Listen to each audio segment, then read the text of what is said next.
Mom with child goes door to door seeking shelter. Old lady shuts her out, certain she did right.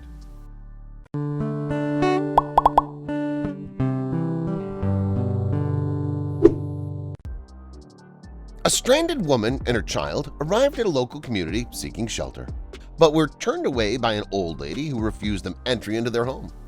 Find out what happened next. Christine's missionary journey had taken her to many places, but this one was the most challenging of all. Her parish sent her to a far community with few inhabitants. Christine, a single mother of one, always took her daughter, Mary, age 5, along with her during her journeys. This time around she did the same. However, just 2 days into the mission, she regretted bringing Mary along because they fell upon hard times and had to spend all their money. "Mom, I wish we never embarked on this missionary journey," Mary complained to her mom. "You shouldn't speak like that, Mary," Christine responded. "God will provide for us." During the challenging journey to the community, Christine wondered why she was sent to such a place and prayed that she would have a life-changing experience there. When they arrived at the community, Christine saw that most people were gathered in the marketplace. So she and Mary went there and spoke to different people about the gospel. Many of the people she spoke to were intrigued and wanted to know more. A young man was very interested in what they had to say that he conversed with them for a long time.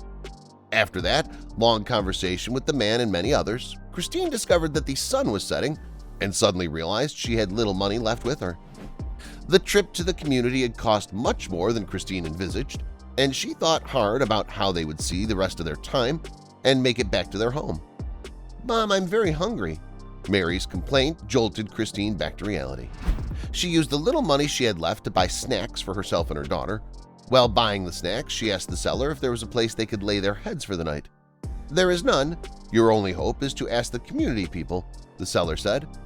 The seller pointed to the direction of the main community and told them to hurry because it would get dark very soon. Mother and daughter did as they were told. They walked for about 3 kilometers before they found shelter. They found 2 houses on the outskirts of the community and walked to them. Christine knew she would find more houses if they walked a little more into the community, but she and her daughter were exhausted. Hence, they decided to knock on the door of the houses they found and ask if they could spend the night. Before doing so, they prayed shortly and then proceeded. They knocked at the door of the first house, and an old woman opened it. When she saw Christine and Mary, she wondered what the matter was. "Good evening, madam. We're sorry to bother you," Christine apologized. "We came for missionary work in the community and are stranded.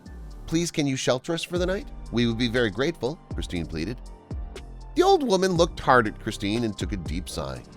She wanted to help the woman, but then she saw the young child with her and her decision was made. "No, I'm sorry, you can't stay here for the night." Christine was very disappointed by the woman's refusal and wondered why. She left the home in disgust and moved to the second one, which was bigger and looked stronger than the first. Fearing the worst, Christine knocked at the door and hoped for a better outcome. This time, another woman, much younger than the first, opened the door. After hearing what Christine and her daughter had to say, she opened the door and welcomed them happily. She even told them they could stay as long as they wanted in her home. The woman prepared an empty room for them and asked them to be comfortable. She also made tea and gave them food to eat. Christine and Mary were delighted and spent a few nights in the second home. However, a tornado came and wreaked havoc on the community on their third night there. The tornado was very heavy and destroyed many properties in its path. The following day, Christine and Mary discovered that the old woman's home had fallen to the tornado. However, the home they were staying in remained intact and suffered no severe damage. Christine felt this was a sign from above and decided to see the old woman. "See," Christine told the old woman, "it's God's punishment because you refused us shelter." The old woman was devastated by Christine's words but still managed to smile at her like a mother. Finally, she spoke. "You see, I knew that a tornado was coming. My home was too old and frail. I didn't want to risk you and your daughter's life. That's why I refused to let you stay in my home." After hearing the old woman's words, Christine was moved to tears. She had chosen to judge the woman for refusing her when she only meant well by it. There and then, Christine realized she had learned the valuable lesson she prayed for when heading to the community. "I will help you repair your house," she promised the old woman. She did as she promised and helped the old woman rebuild her home. When all the work was done, she and Mary said their goodbyes to the community, delighted that they went there. What can we learn from this story? Never judge others by their no. Christine felt the old woman was mean when she refused her entry into her home and judged her for it. However, she did not know the woman meant well and was only trying to save her and her daughter's life. Don't pass judgment on others. When the old woman's home fell to the tornado, Christine quickly rushed to her and told her it was God's punishment to her for refusing her and Mary to stay in her home.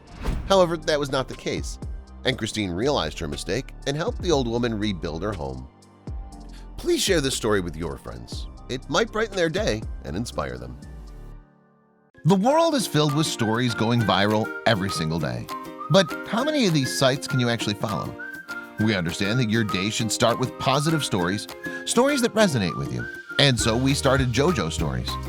Our mission is to create meaningful stories that cover everything from animals to anthropology, history to environment and lifestyle. The kind of content you read on our site will be one you'll want to share with your family and friends. We hope you'll join our growing family and be part of our community. Welcome to JoJo Stories. JoJoStories.com.